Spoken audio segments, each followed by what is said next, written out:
A warm welcome to everyone for our PCQuest 35 years journey from 1987 to 2022. Today we will be discussing disruption in the PC industry.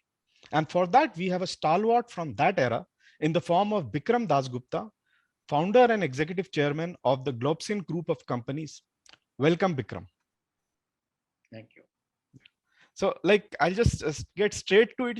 I'm curious, what were the early days of the PC industry like in India in the 1980s? Because I think the new computer policy came in 1984.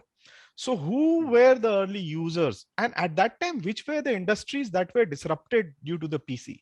Which were one of the first industries that were disrupted? So basically, you can just say it in your own words. I want to get a feel of that mid 80s Okay. PC. Okay. Yeah. Yeah, I think one of the ways to start this discussion will be the year when IBM left, because that is when I think we got up to say that we can do something now, and the government had lots. They were trying to stop the fly-by-night operators, but in the process aided the fly-by-night operators, because they were over invoicing, under invoicing, all those kind of things happening. So people never bothered to assemble, or what we call as manufacturing. And those are the days I learned the definition of the word manufacturing. And in terms of PC was a very good example to define what is PC manufacturing and what is PC trading, or taking the full PC out.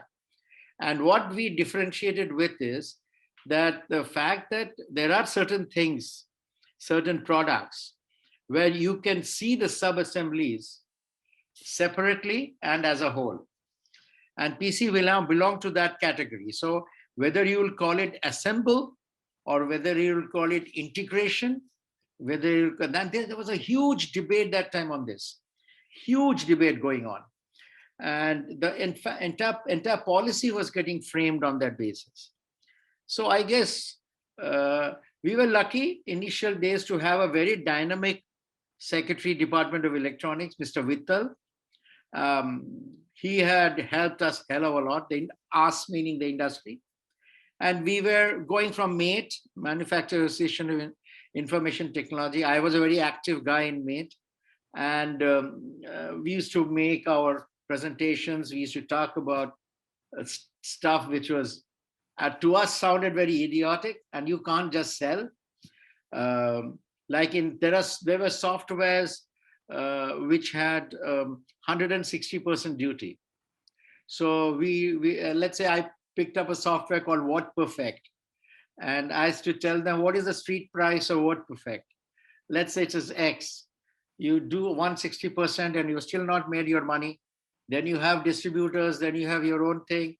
The price goes to such a huge amount, nobody will be able to buy.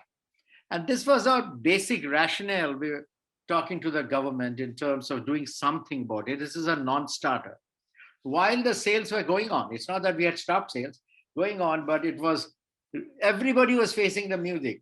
So that is what I meant, Sunil, when I said that some people who were not interested in a serious exercise in PCs, they actually temporarily gained, because they used to have those people at the airport, and they used to get things come in and full, they pay duty. If it is 300%, they pay 50% and get the price done, all that kind of stuff. And we had no way of doing it, because we didn't know how to do it. Then B, was a fact that was not our game plan. I mean, we really didn't get into doing that. So that continued for a while. And I think 1987 is a very good year, because 1987 perhaps was a transitioning year, when from those trading PCs to assembled PCs process started. And, in fact, I still remember I was the first guy in the industry, first company, which was, my company was PCL, the first guy in the industry which bought a surface mount technology plant for manufacturing of PCs, motherboards. when I got the huge Dell order of 50 million US dollars. And that was a huge turning point but that was a little later. That was around 92, 91, 92 that happened.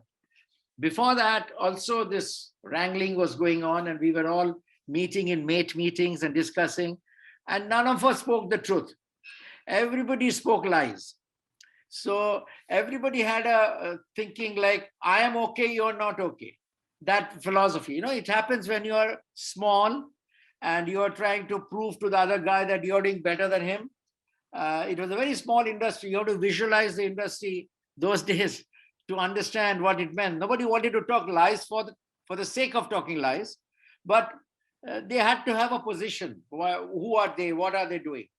Those things continued, and duties played a very major role in that, in those kind of presentations which we used to give. There had to be a breakthrough. There was DCM Data Products, then there was ICIM in Pune.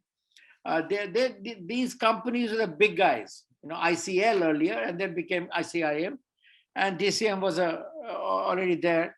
It was a big company, and then started this 77 onwards, 79 onwards, started the HCL exercise.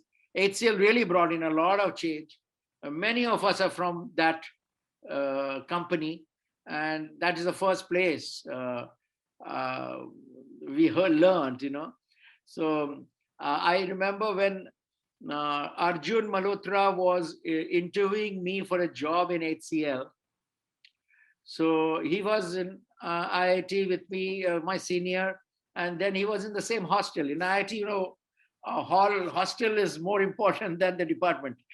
So he was kind of a king in our hall. I mean, very iconic guy, even in the college days, institute days.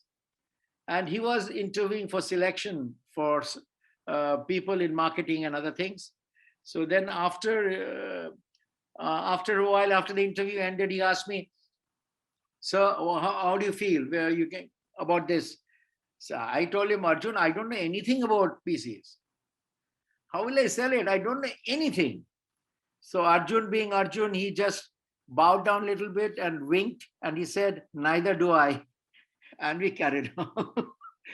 This gives you an idea about what we were trying to do. I mean, if you take this statement positively, it was all energy, huge amount of energy, enthusiasm, intelligence, and wanting to change the world or wanting to change India.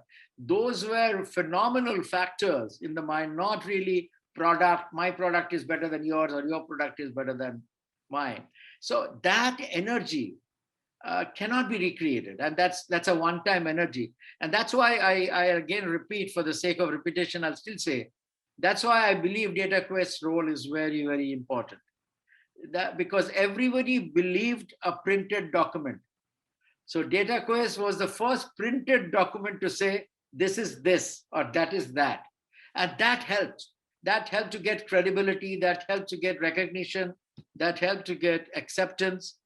And I think they did a marvelous job. More you say is less for DataQuest. As per me, I'm a very highly a DataQuest fan.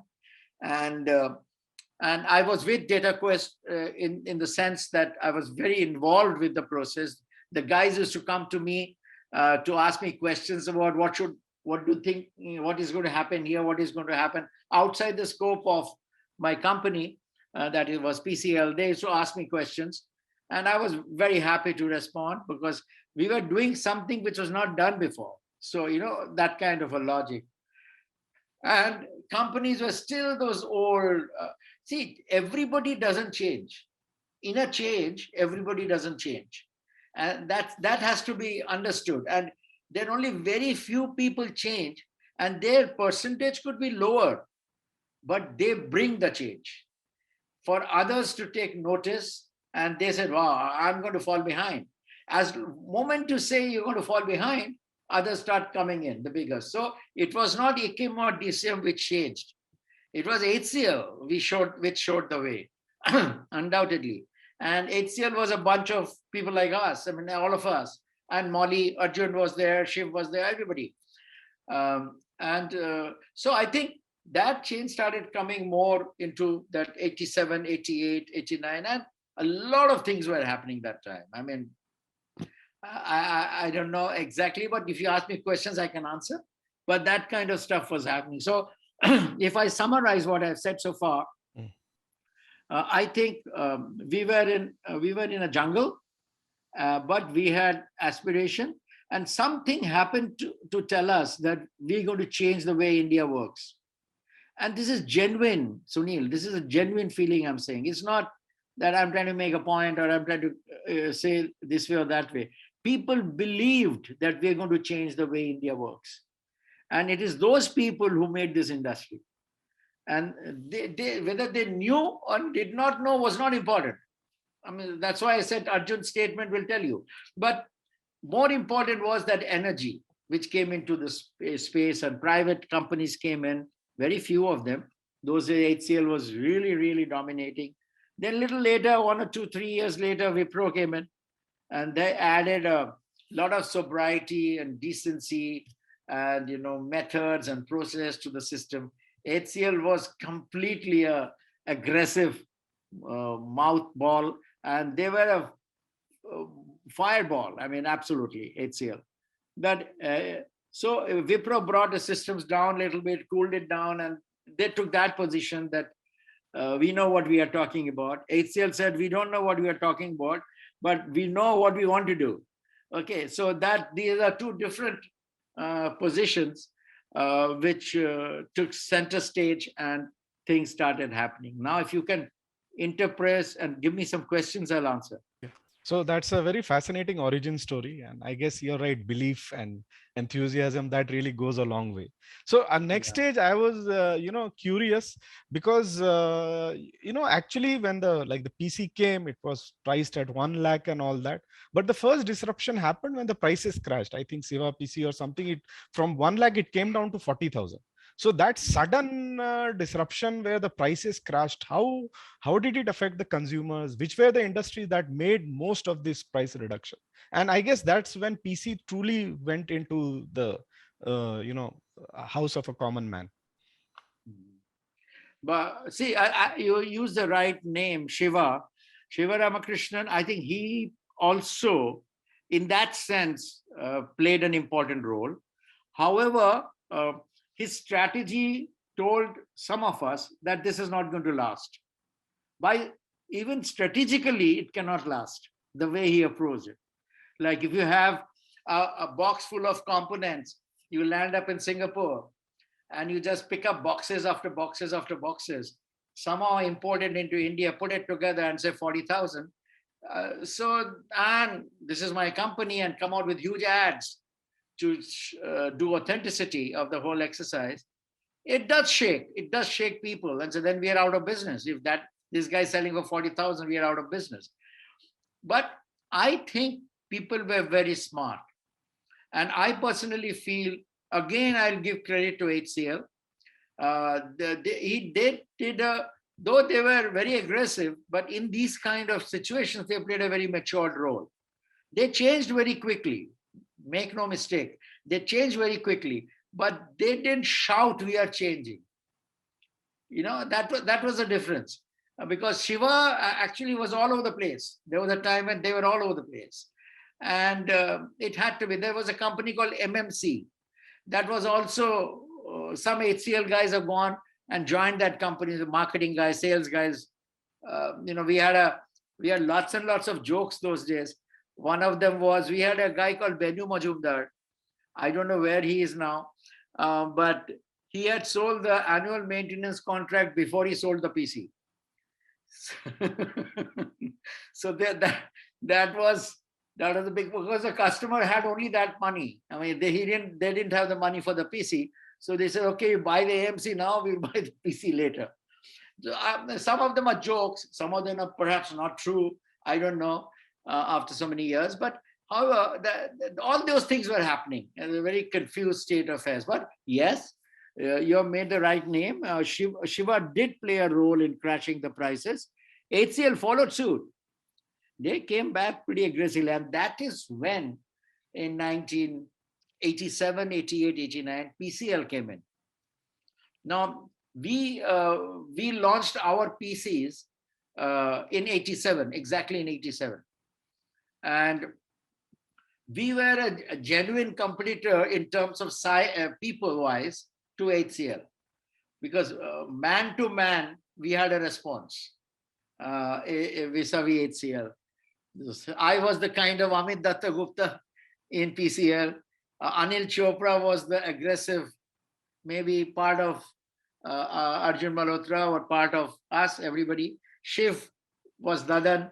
So there were a lot of equality in. So if you say 5, I can say 4. This was the kind of positioning. And there was no other positioning for us to get into if we have to go.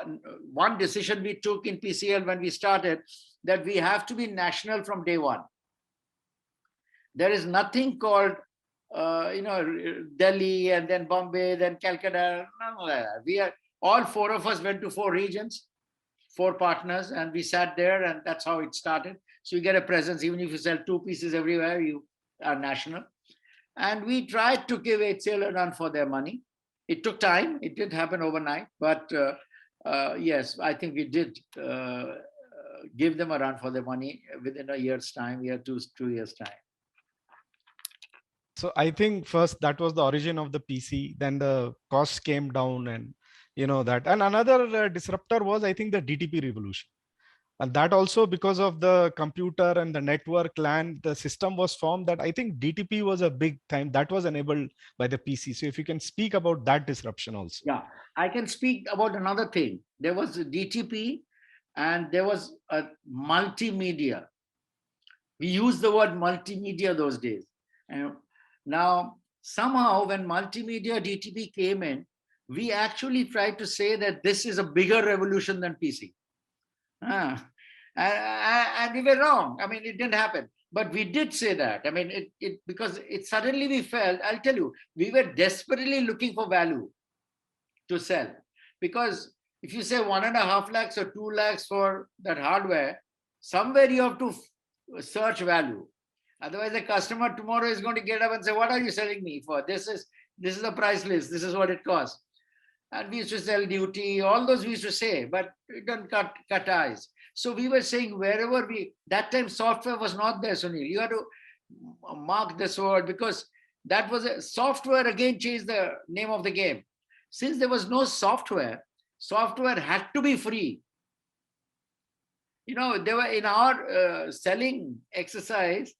I mean, we used to say, you have to pay for your software also. I mean, it was all hardware, left, right, and center hardware.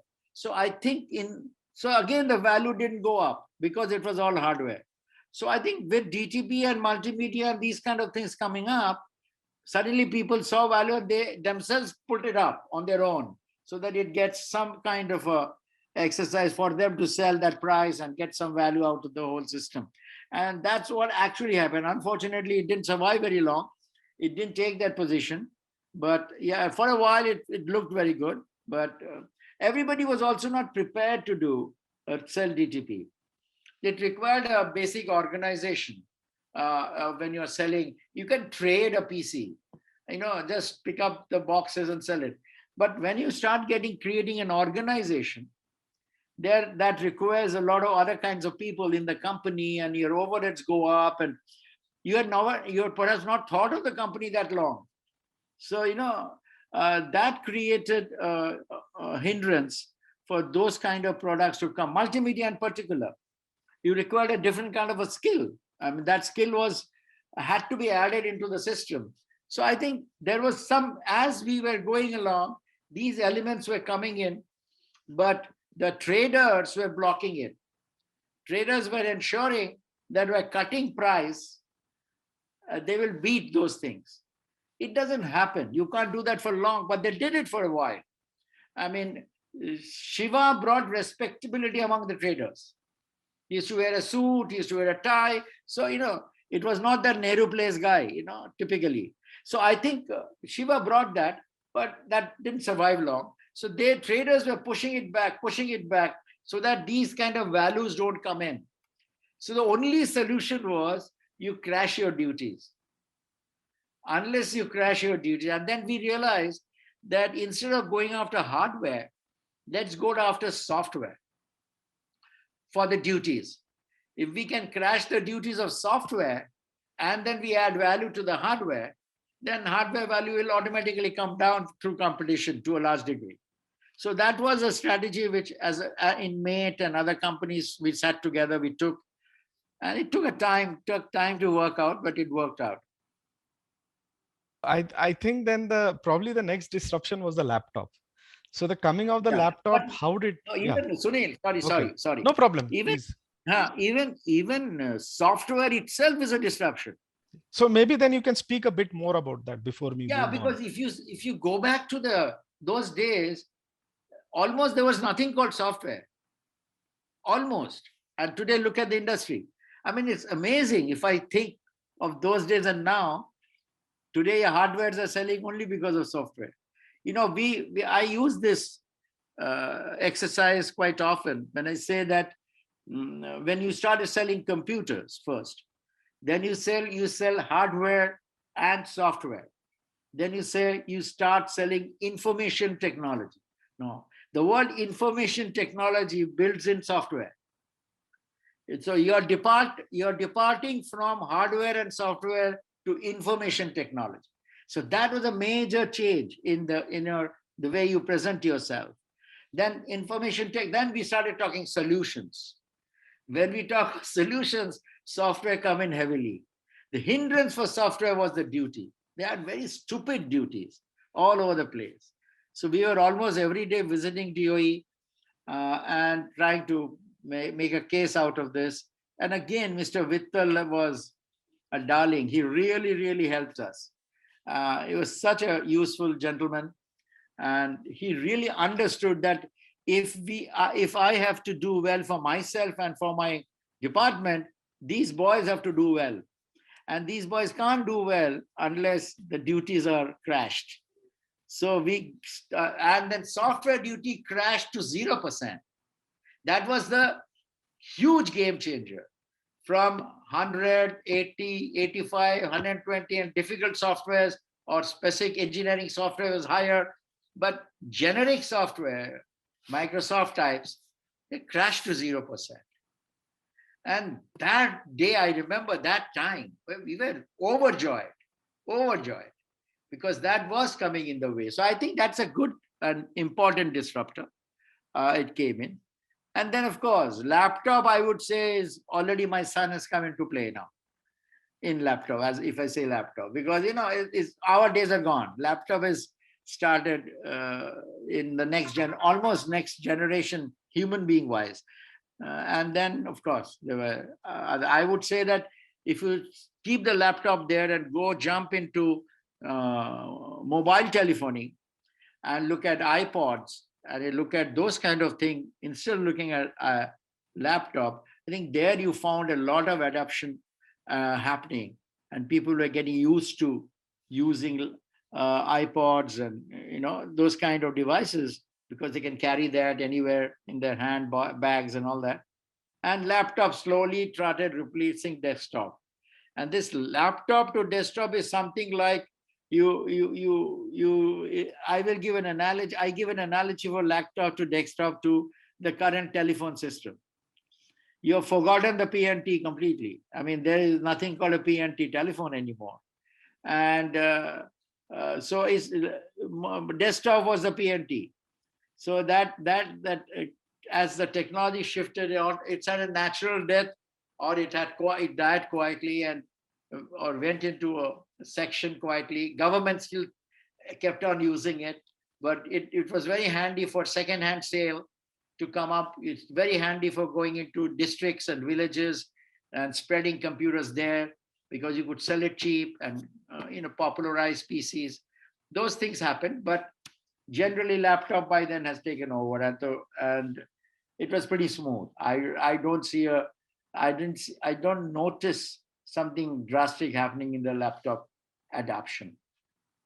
So I mean, that's been a very fascinating. You started talking from the 70s, so that's like we are doing 35 years. You have talked of the last 45 years. So in the end, if you had to sum it up, about, see, even like I've been hearing PC will be dead from 2005, 2010, 2015, and in fact in the pandemic the sales went up.